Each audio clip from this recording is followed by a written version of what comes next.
Salut à toutes et à tous, ravi de vous retrouver dans ce nouveau numéro de la revue consacrée à l'actu mercato des Lions du Sénégal.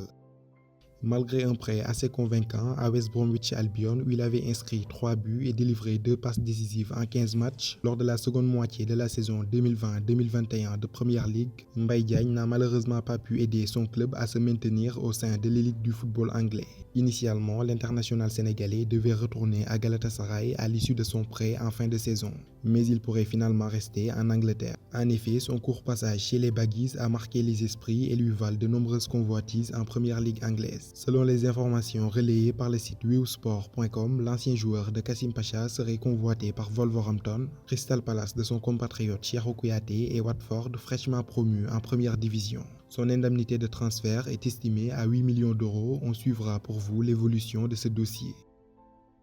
Toujours en première ligue anglaise, les Foxes de Leicester ne lâchent pas d'une seule semelle le milieu de terrain franco-sénégalais de Lille, Boubakary Soumaré. En effet, selon les informations du média français RMC Sport, les discussions entre Lille et Leicester sont très avancées et pourraient même aboutir à un transfert avoisinant les 25 millions d'euros. RMC Sport va même plus loin en annonçant une officialisation dans les heures qui viennent.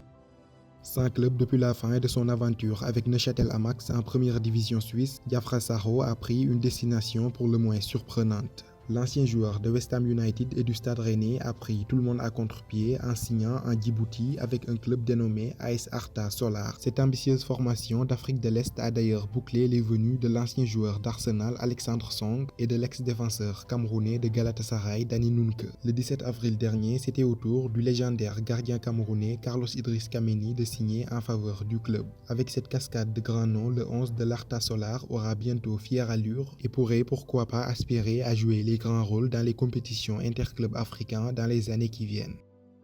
En France, le Stade brestois vient de boucler l'arrivée du milieu de terrain sénégalais de 19 ans, Abdourahmane Thior. Ce dernier a signé un contrat stagiaire pro avec Brest. Enfin, on termine par l'Ukraine où le défenseur franco-sénégalais du Vorskla Poltava, Pape Alioune Ndiaye, voit sa cote grimper en flèche. Grande révélation de la saison dans le championnat ukrainien, le contrat de ce géant de 2,02 m expire en juin 2021 et plusieurs clubs européens seraient emballés à l'idée de le signer gratuitement. Selon les informations du site Football 365 Afrique, Ndiaye, qui a été proposé au Racing Club de Lens, est jugé intéressant par la cellule de recrutement du club.